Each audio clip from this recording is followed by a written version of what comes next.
Hi, it's Dr. Bouvier, and the reason you're looking at this video is because you were sent here by me or maybe somebody else, and you want to learn a little bit more about what hospice is all about. Let me say that again. What is hospice all about? And today we've got two ladies here from Avalon Hospice. This is our primary hospice that we use. Not that we can't use other ones, but this is the one that I recommend when people ask me about hospice. And we were talking about what are the most important things. We came up with 5 things that are really important. Okay, I'm going to go through those with you. Okay. Number 1, toward the end of life, it's not just 6 months that you can use hospice. You can use hospice really up for 2 years. I've got a gal right now that for the last 18 months, she's been in hospice. To be real frank with you, I really thought she was going to die within 2 weeks. But she rallied and did very well because a couple different reasons. Her family was with her almost every day, and she rallied because it was nice to have her family with her every day. More attention was brought to her health in general, so she was actually more interested in her health because she actually learned a few things about her health that she never knew before.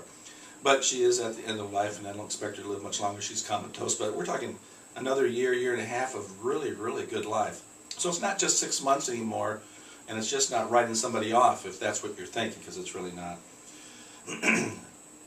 We want to make sure that during this process that patients and family, and friends too, in fact it could be friends, family, co-workers, and neighbors that are taken care of during the hospice process, and maybe a year after, 2 or 3 years after, to make sure that everybody's taken care of, emotionally, physically, make sure the pain is taken away from a patient.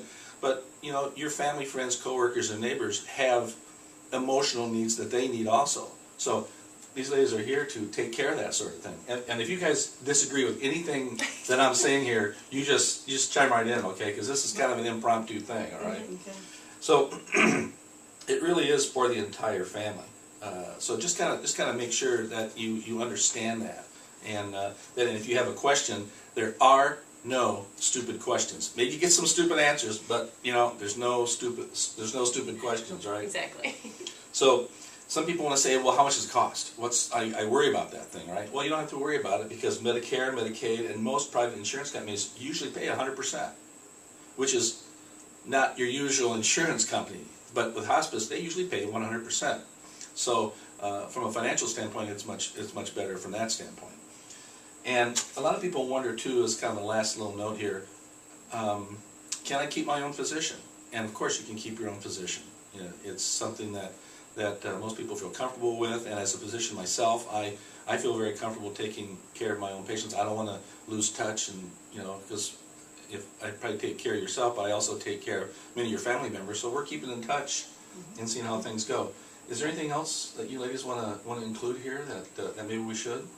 I think the biggest thing that we like families to understand is that we're going to try to help them maximize whatever time they've got left so that we can give them some quality of life back through symptom control, through helping them understand the things that they can still do that they may have thought that they were too close to dying to be able to do these things anymore. And we're going to encourage them to get out there and do whatever they can and try to help make those kind of things happen. Well, I've personally gone through the hospice process with a family member, and I can tell you that the difference between not going through hospice and going through hospice, because I've done both with family members, and going through hospice really set everybody else emotionally, physically, mentally prepared.